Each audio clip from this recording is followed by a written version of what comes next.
Yesterday, the New York Times confirmed that current and former U.S. officials can confirm prior reports that we had that multiple Trump aides had repeated contact with Russian intelligence operatives during the course of the campaign, both primary and general election.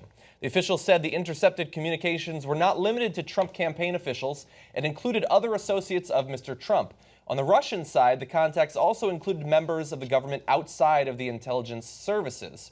The NSA, which monitors the communications of foreign intelligence services, initially captured the calls between Mr. Trump's associates and the Russians as part of routine foreign surveillance.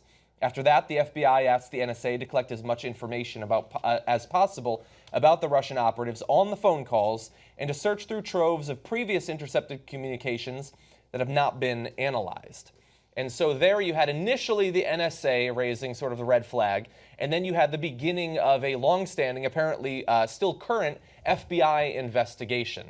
Now, because the FBI was investigating this, we're going to circle back around a little bit later to an interesting thing that didn't pop up during the campaign. But we already knew a little bit about this. I mean, we have Flynn. Flynn's communications were not revealed as a result of this. That is separate. We also have, you might remember this name. The officials said that one of the advisors picked up on the calls was Paul Manafort, who was Mr. Trump's campaign chairman for several months last year and had worked as a political consultant in Ukraine. The officials declined to identify the other Trump associates on the calls and reached for a comment on this report. Manafort said this: "I have no idea what this is referring to. I have never knowingly spoken to Russian intelligence officials, and I've never been involved with anything to do with the Russian government or the Putin administration or any other issues under investigation today," which is, in comparison to the normal sort of statement you get as a result of this sort of report, very specific and perhaps, unfortunately, in a legal sense for Paul Manafort, verifiable. And we know that he's done work for groups affiliated with the Russian government in Ukraine in the past. And since this investigation is still ongoing, he might rue the day that he made this particular verifiable comment. Not really. We have more, of course. No, you don't think so? No, and I'll tell you why. And you can tell exactly how he's lying by the way that he made the comment.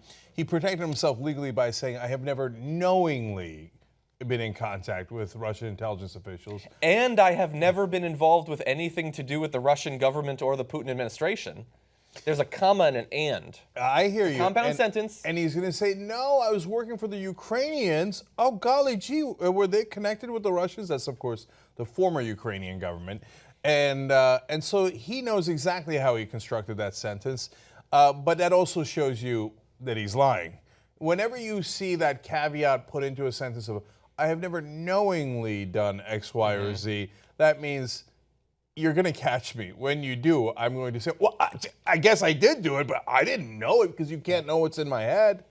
And also, it's less consequential to him because, unlike with Mike Flynn, he's not currently a member of the administration. Yes. So now the Manafort thing is important because it leads to other parts of the Trump administration that is ongoing, that they're in the administration and the investigations are ongoing. But let me get to what I think are the most important parts here. So first off, this is not the same as the Mike Flynn calls. The Mike Flynn calls are different. That is the National Security Advisor who was fired basically yesterday. And so this is very important. In the explanation that they put in the New York Times, it is Trump administration and other Trump business contacts. Okay, so meaning it's not just people in the administration. And they hinted in 3 different instances in the article about how this has to do with his business contacts as well, which made me go, okay, wait a minute now. Associates. Okay, so business associates of Trump. Huh, that's interesting. Okay, now, on top of that, what did I tell you yesterday? I said, you're going to know he's in real trouble if we start to have Republican lawmakers especially ones with access to intelligence, start to backpedal. Let me quote you one of the articles here. U.S. lawmakers, including some leading Republicans, called on Tuesday for a deeper inquiry into not just Flynn's actions, but broader White House ties to Russia. Both Senators Graham and Corker have called for those investigations. that first backpedal has begun. Here comes the backstroke, right?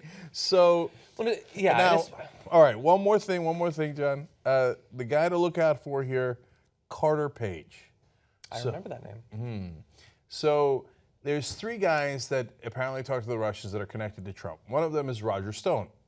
So that is unsurprising. He's the dark arts hatchet man. He's the guy who literally has Richard Nixon's face tattooed on his back. I'm not kidding. He's the one that disrupted our set along with Alex Jones during the RNC and said, we know what you're saying on air.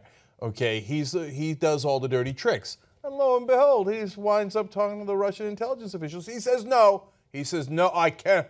I do declare. How dare you impeach my impunity, right?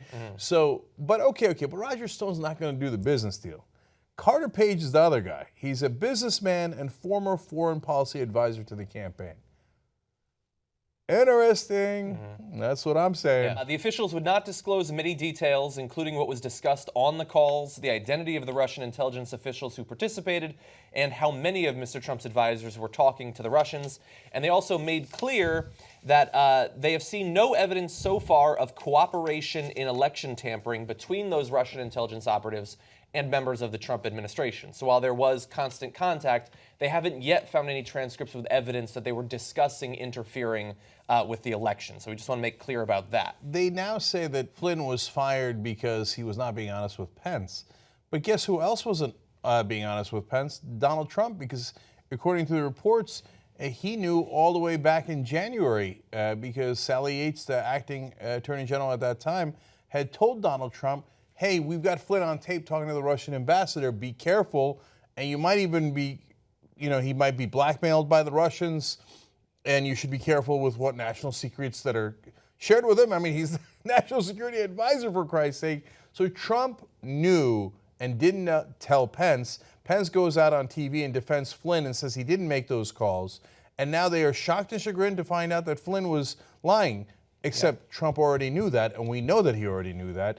And so if that's a firing offense, I guess Trump should fire himself because he also let Pence lie on TV. And Trump allowed him to continue to see classified information up until the day that he was fired. So weeks went by when the warnings had already been out, but Flynn was not stopped from viewing that sort of material. And while we were able to catch Flynn in the lie, as a result of this report, now the White House is sort of backing off and they don't want to comment on it too much. They're trying to talk mostly about the leaks. But Spicer also has now had to cover in a way that might end up being a lie for the Trump administration. So asked about the contacts between parts of the Trump administration and Russian officials, this was from yesterday's press conference. The question was, back in January, the president said that nobody in his campaign has been in touch with the Russians. Now today, can you still definitively say that nobody on the Trump campaign, not even General Flynn, had any contact with the Russians before the election? Spicer responded in a way that's a little bit back talk, but ends up saying, I don't have any. There's nothing that would conclude me that anything different has changed with respect to that time period. And so they are still maintaining, as of yesterday, that no one during the campaign spoke with the Russians when the NSA and the FBI have already discovered that that is the case. That is a weird, dangerous road for them to go down when apparently there is proof that that has already happened and they know about it. If Flynn didn't act on his own, and Trump is directing Carter Page and Flynn and Manafort and Roger Stone, et cetera, to deal with the Russians, and it's not just so he has a better chance of winning the election, but it's because they have something to gain. Then,